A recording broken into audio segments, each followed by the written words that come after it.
Yang pertama, tentang pengertian madrasah yang sehat. Nah, berdasarkan Undang-Undang Nomor 36 Tahun 2009, Pasal 79 tentang kesehatan ditegaskan bahwa kesehatan sekolah diselenggarakan untuk meningkatkan kemampuan hidup sehat peserta didik dalam lingkungan hidup sehat sehingga dapat belajar, tumbuh, dan berkembang secara harmonis sehingga diharapkan menjadi sumber daya manusia yang berkualitas.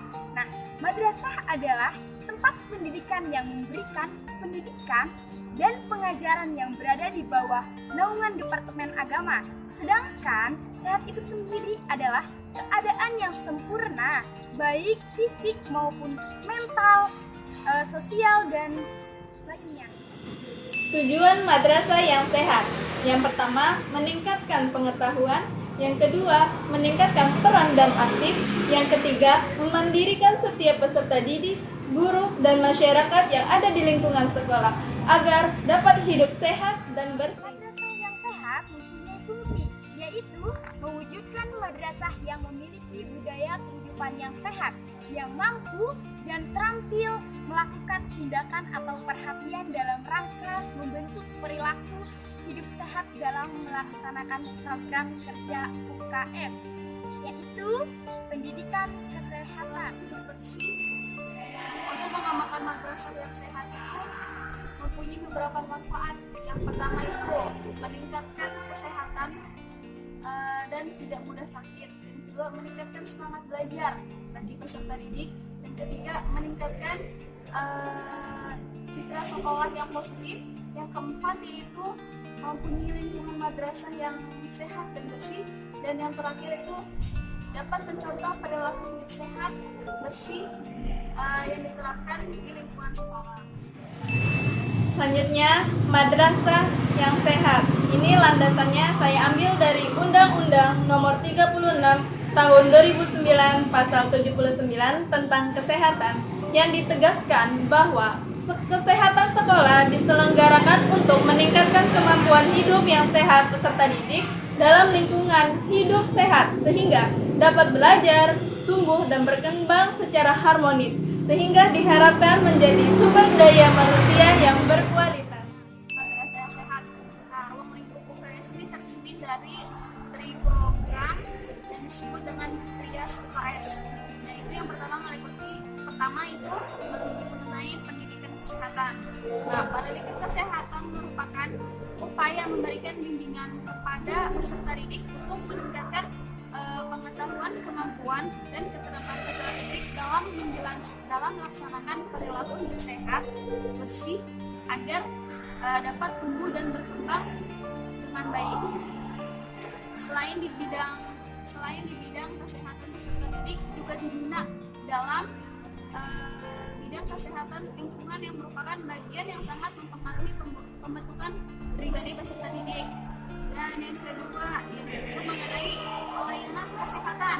Nah, pelayanan kesehatan ini meliputi kegiatan-kegiatan. Yang pertama itu kegiatan peningkatan promotif, yaitu latihan keterampilan teknis, pemeliharaan kesehatan, dan pembentukan peran serta aktif peserta didik dalam pelajaran kesehatan, yaitu seperti halnya olahraga dan kesenian, ataupun bisa juga berkebun.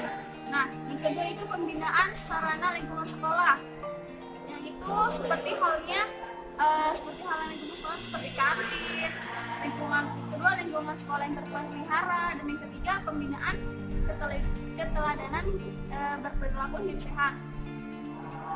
Setelah itu kegiatan pencegahan preventif, dan yang keempat memelihara kesehatan yang bersifat umum dan khusus. Yang kelima, penjaringan kesehatan bagi anak.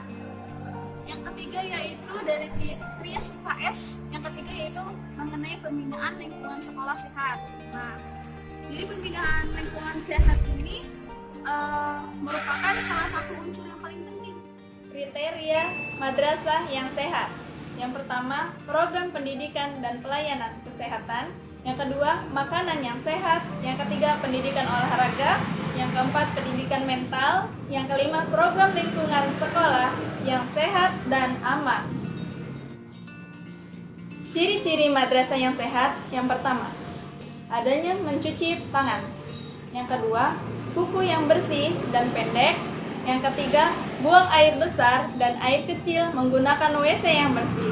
Yang keempat, membuang sampah pada tempatnya. Yang kelima, memeriksa jentik-jentik nyamuk. Yang keenam, mengkonsumsi jajanan yang sehat dari kantin sekolah. Yang ketujuh, tidak merokok. Yang kedelapan, memakai pakaian yang bersih dan rapi. Menjelaskan tentang ciri-ciri dan kriteria selanjutnya yaitu mengenai monitoring dan evaluasi dalam mengembangkan madrasah yang sehat. Nah, dalam monitoringnya, pelaksanaan monitoring mengembangkan madrasah yang sehat yaitu oleh petugas yang ditunjuk tim pembina dan tim pelaksanaan madrasah yang sehat, yaitu yang pertama pemeriksaan dokumen, yang kedua pengamatan atau observasi, dan yang ketiga wawancara. Pelaksanaan monitoring ini ada tiga. Yang pertama itu tim pembinaan madrasah sehat bisa melakukan monitoring sekolah yang melaksanakan madrasah sehat di tingkat kabupaten atau kota dengan didampingi oleh tim pembina provinsi dan tim pembina kabupaten ataupun kota. Dan yang kedua, tim pembina madrasah sehat tingkat kabupaten atau kota melakukan monitoring setiap bulan. Tim pembina madrasah sehat tingkat kabupaten atau kota melakukan monitoring setiap bulan ke sekolah. Dan terakhir itu waktu monitoring dilakukan sewaktu-waktu tanpa pemberitahuan dari tim kesehatan. Nah, selanjutnya yaitu mengenai cara dan teknis evaluasi. Cara evaluasi dari mengembangkan madrasah yang sehat yang pertama. Cara evaluasi mengembangkan madrasah yang sehat yaitu dalam bentuk kuantitatif sesuai dengan monitoring yang telah dilakukan sebelumnya. Terus kalau misalkan teknik evaluasinya yaitu dengan cara menganalisa data hasil monitoring dan memasukkan ke tabel evaluasi. Nah, tabel evaluasi tersebut dijadikan dasar rekomendasi terhadap pihak yang berkepentingan. Selanjutnya, jenis-jenis trial UKS. Yang pertama ada pendidikan kesehatan, yaitu kegiatan intrakurikuler dan kegiatan ekstrakurikuler. Apa sih kegiatan intrakurikuler itu? Yaitu kegiatan yang sudah ada dalam kurikulum sekolah, seperti ada pendidikan jasmani.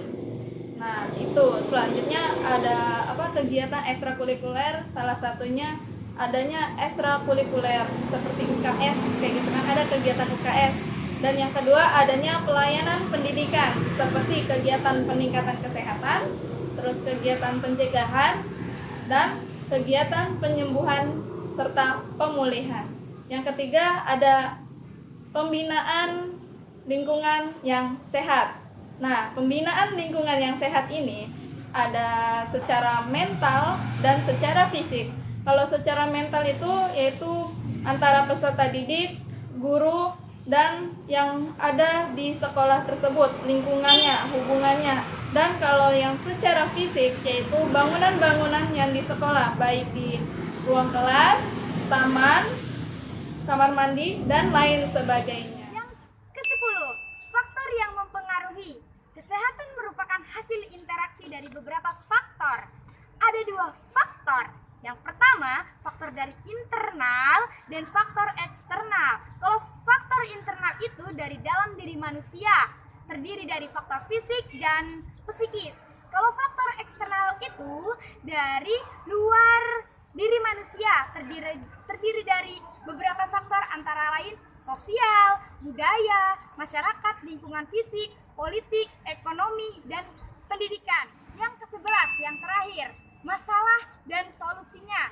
Saya memberikan contohnya seperti tidak adanya UKS di sekolah dan makan atau jajanan yang berada di kantin tidak terkontrol oleh pihak sekolah. Itu contohnya ya. Kalau solusinya, saya mengambil solusinya yaitu harus dibangun ruangan UKS ataupun adanya pengobatan ringan seperti P3K mengenai makanan di kantin. Seharusnya pihak sekolah mengontrol makanan di kantin madrasah, apakah makanan itu sehat atau enggak gitu. Bagi kesehatan atau pihak madrasah menyediakan kantin madrasah sehat. Ya, itulah yang dapat saya sampaikan. Kurang dan lebihnya saya mohon maaf. Mohon undur diri dari hadapan Anda. Sampai jumpa. Assalamualaikum warahmatullahi